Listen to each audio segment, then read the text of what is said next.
Rule number one, do not take large losses. In the world of trading, how you manage your risk and how you deal with losses is a critical part of your success. So it's definitely something you want to address and address early on.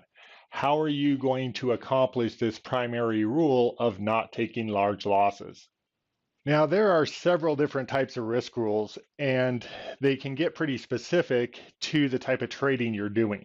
They tend to generally fall into three categories: some sort of drawdown rule, a max setting for your trading or your overall account, and some max settings per trade or individual situations. You want to come up with rules to make sure you cover all of these primary areas. And then once you set the rules, a big thing, and it's hard for individual traders, is to somehow make yourself accountable to these rules. And when you're all alone, sometimes it's easy to slack on this a little bit and break the rules and not be held accountable for it. So a critical part is to find a way to make sure that you can be held accountable if you're not following these risk rules. The whole idea behind the Emergency Procedure Handbook is to have a plan and things written down ahead of time. So this is going to lay out everything on what you're going to do in an emergency situation. Let's go over how I'm going to do the risk rules for the project. So in my trading plan, I have two areas. I've got a risk rule tab and then the Emergency Procedure Handbook. And then I also have one of these that will be printed out in the manual. The risk rules are basically, I'm coming up with 5 key ones that should cover all the main issues. The first is a shutdown point. The next is a drawdown, which is a rolling 20-day. The max account risk I can ever have at one point. Max trade risk, so the most risk I'm ever allowed to take on an individual trade. And my max trade allocation, which is the most money I can ever allocate into a trade. Let's go over these one at a time. So the shutdown is basically if the account hits this point, obviously I'm having some issues and I'm going to shut everything down before I lose all my money. This is the reserve parachute, so to speak. And what it does is it allows you to put some money in your trading account knowing you're not risking it all. So here, I'm going to risk 50% of my $10,000 that I'm going to start pretending like I'm trading with. So if I lose that much money, here's a little pie chart that kind of shows me what will happen and how much money I'll have left if this occurs. Now, where the Emergency Procedure Handbook comes in is over here, and as I mentioned, this will be printed out in the manual. I have a list of things that I need to do if this situation ever comes up. So close out all trades, close the broker account, call and request the remaining funds, and then basically get away from the market for a while. So the idea here is if you have a rule, you know what you need to do ahead of time.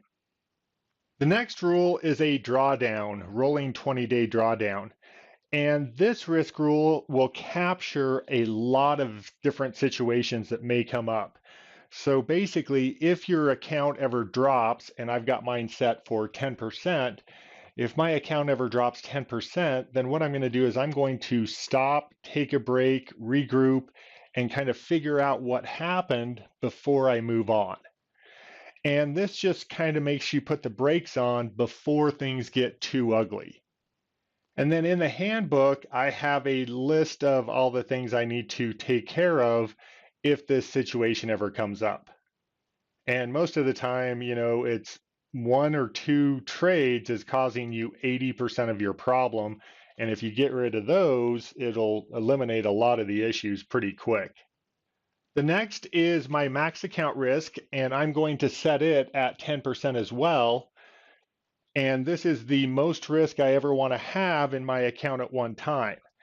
So my thinking is I've picked my drawdown point to be the same as my account risk, thinking if I ever lose the whole amount that I'm willing to risk at one point, that's a good time to take a break. So that's why those two numbers are the same. And this just puts a maximum risk I can ever have in my account total at one point. Once again, in my emergency procedure handbook, I have a list of things that I need to do if this rule is ever broken. The next two risk rules are for individual trades. What's the max risk I'm willing to take on any trade, and the max allocation. The max risk I'm going to set for 2%, and of $10,000, that is $200. That puts me in a position where, if I take 10 losses in a row, this is how much damage it's going to do to my account, which is something that I can live with.